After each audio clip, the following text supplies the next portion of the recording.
नमस्कार दोस्तों, राधे राधे, हरे कृष्णा। चीकोज रेसिपीज में एक बार फिर से आज आपका स्वागत है।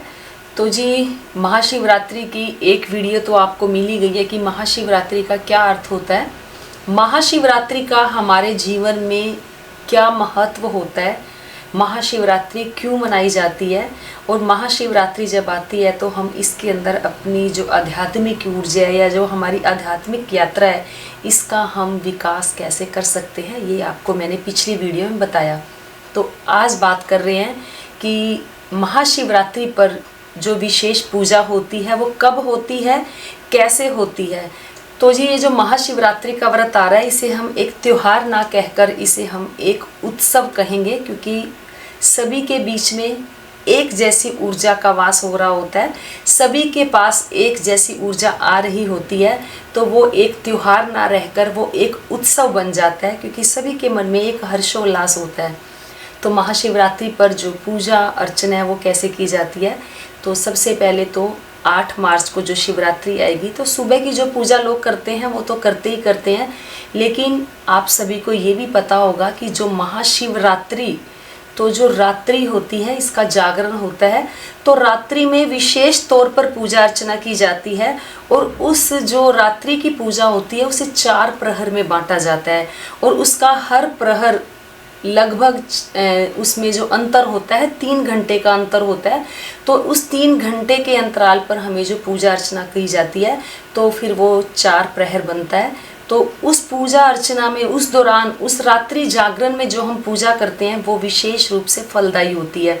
तो जो गृहस्थ जीवन वाले लोग हैं, जो सांसारिक जीवन वाले लोग हैं, वो सुबह पूजा करते हैं, अर्चना करते हैं, लेकिन आजकल तो अवेकनिंग काफ़ी आ गई है, अवेयरनेस काफ़ी आ गई है। लोग जो रात्रि महाशिवरात्रि की जो रात्रि जागरण की जो पूजा होती है, रात्रि का जो जागरण है वो करते ही करते हैं। काफ़ी युवा आजकल इस तरफ आ भी रहे हैं और ये बहुत ही अच्छी बात है समाज के लिए, आध्यात्मिक पथ पर चलने वालों के लिए, भक्ति के लिए, साधना के लिए ये बहुत ही अच्छी बात है। तो जी, जो सुबह गृहस्थ जीवन वाले लोग पूजा करते हैं तो सबसे पहले तो सुबह जल्दी उठना चाहिए, यानी कि ब्रह्म मुहूर्त में उठना चाहिए। ब्रह्म मुहूर्त में उठने के बाद स्नान आदि से निवृत्त होकर मंदिर जरूर जाकर आना चाहिए महाशिवरात्रि के दिन, क्योंकि जब हम महाशिवरात्रि के दिन मंदिर जाते हैं और जो भोले बाबा को जल अर्पित करते हैं तो उसमें एक अलग ही ऊर्जा आती है, तो उससे हमें एक अलग ही प्रसन्नता मिलती है। तो सुबह जल्दी उठें, स्नान आदि से निवृत्त होकर मंदिर जरूर जाएं। मंदिर में आज के दिन वैसे तो जल तो भगवान शिव पर चढ़ाया ही जाता है, बेल पत्र धतूरा ये सब भी चढ़ाया जाता है, दूध भी चढ़ाया जाता है, कुछ लोग पंचामृत से रुद्राभिषेक भी करते हैं। तो अपनी अपनी इच्छा के अनुसार, या यूँ कहें कि जैसे शिव बाबा, जैसे भोले बाबा जिससे जो पूजा अर्चना, जिससे जो सेवा लेना चाहते हैं वो उनसे वैसे ही अपनी पूजा अर्चना करवा लेते हैं। लेकिन फिर भी कुछ नियम होते हैं कि भोले बाबा पर जल चढ़ता ही चढ़ता है। तो जी, जल तो उन पर जो भी जाता है सबसे पहले जल चढ़ाता है, क्योंकि जल से सस्ता कुछ भी नहीं है, क्योंकि जल हर जगह उपलब्ध हो जाता है। और जो भोले बाबा को जल चढ़ाया जाता है तो वो बहुत प्रसन्न होते हैं, क्योंकि एक कहते हैं ना कि भोले बाबा जैसा इनका नाम भोले है, तो वो इतने ही भोले हैं कि अगर एक बूंद जल भी उनके ऊपर चढ़ जाए तो वो बहुत ही जल्दी प्रसन्न हो जाते हैं। तो अगर आपके पास कुछ उपलब्ध नहीं भी है या कुछ चीज़ अवेलेबल नहीं भी है तो खाली आप शंकर भगवान पर जल चढ़ाकर या दूध चढ़ाकर भी आप अपना जो व्रत का संकल्प पूरा कर सकते हैं।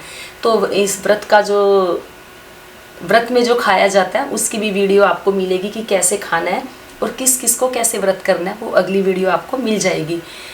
तो जी, सुबह आप पूजा करें, उसके बाद दिन में भी इसकी पूजा की जाती है, लेकिन जो असली साधक हैं, जो ध्यान साधना करने वाले साधु लोग हैं, वो इसकी पूजा अर्चना 4 प्रहर की जरूर करते ही करते हैं। तो जी, सबसे पहले तो जो भी हम पूजा कर रहे होते हैं हमारे भावों का होना बहुत ज़रूरी है।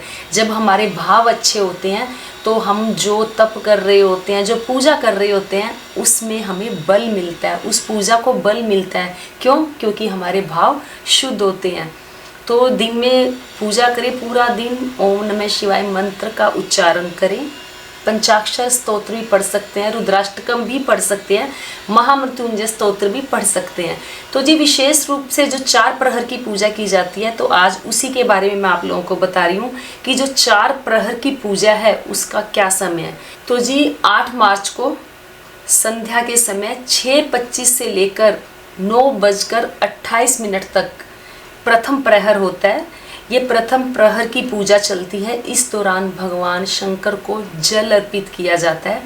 तो जल अर्पित करते समय आप किसी भी मंत्र का उच्चारण कर सकते हैं। ओम नमः शिवाय सबसे सरल मंत्र यही है, ओम नमः शिवाय। अगर महामृत्युंजय मंत्र आता है तो आप उसका भी उच्चारण कर सकते हैं, लेकिन सबसे अच्छा मंत्र है ओम नमः शिवाय मंत्र का उच्चारण करें और भगवान शिव को प्रथम प्रहर में जल अर्पित करें।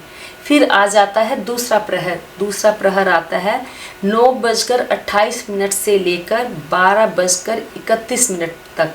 ये दूसरा प्रहर है। इस प्रहर में भगवान शंकर को दही पहले अर्पित की जाएगी, फिर उन्हें जल अर्पित किया जाएगा ओम नमः शिवाय मंत्र का उच्चारण करते हुए।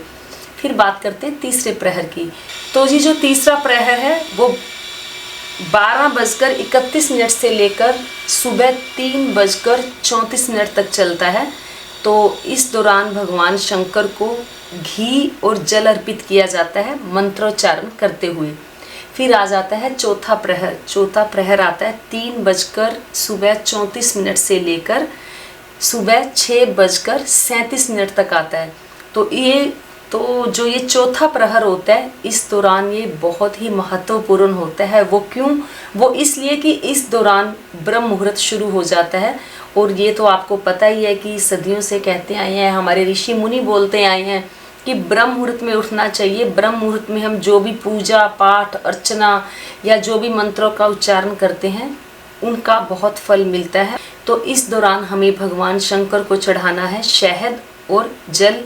और जो ब्रह्म मुहूर्त में 6:37 तक पूजा की जाएगी अगले दिन, यानी कि 9 तारीख को 6:37 तक जो पूजा अर्चना की जाएगी, उस दौरान हमें शहद और जल चढ़ाना है और भगवान शंकर को बेल पत्र जरूर अर्पित करना है।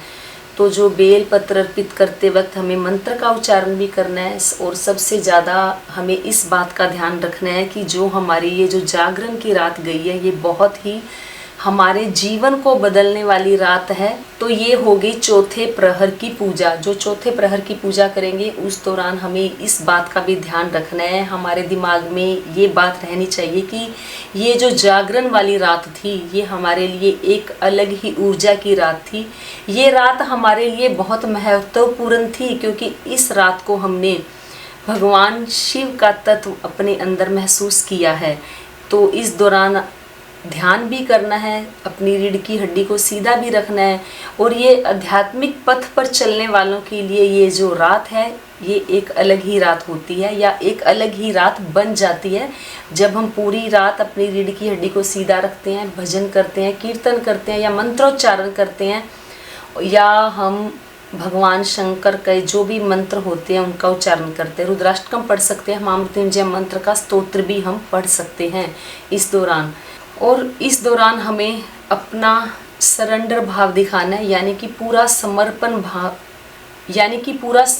भाव भगवान शिव के प्रति हमें रखना है। अपने आप को भगवान शिव के प्रति समर्पित कर देना है। और सबसे ज़्यादा ये है कि हमारे भाव शुद्ध होने चाहिए, जिससे कि हमारी पूजा को, हमारी भक्ति को, हमने जो मंत्रोच्चारण किए हैं उसको बल मिले। तो ये थी 4 प्रहर की पूजा जो मैंने आप लोगों को बताई। बाकी दिन में जो आपने पूजा करनी है वो तो नॉर्मली पूजा आप करते ही करते हैं, लेकिन 4 प्रहर की पूजा घर के पास किसी भी मंदिर में जाकर आप जरूर करें।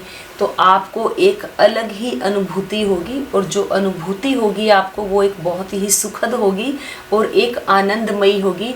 और एक जो नई ऊर्जा आ रही होगी, जो ब्रह्मांडीय ऊर्जा प्राकृतिक रूप से धरती पर आ रही है, जो शिव तत्व धरती पर अपने भक्तों से मिलने के लिए आ रहा है, तो उसको हम महसूस कर पाएंगे। तो ये थी आज की वीडियो। उम्मीद करती हूँ आपको आज की वीडियो जरूर पसंद आई होगी। तो वीडियो को लाइक करें, शेयर करें। तो आज के लिए इतना ही, फिर मिलते हैं। धन्यवाद। हरे कृष्णा।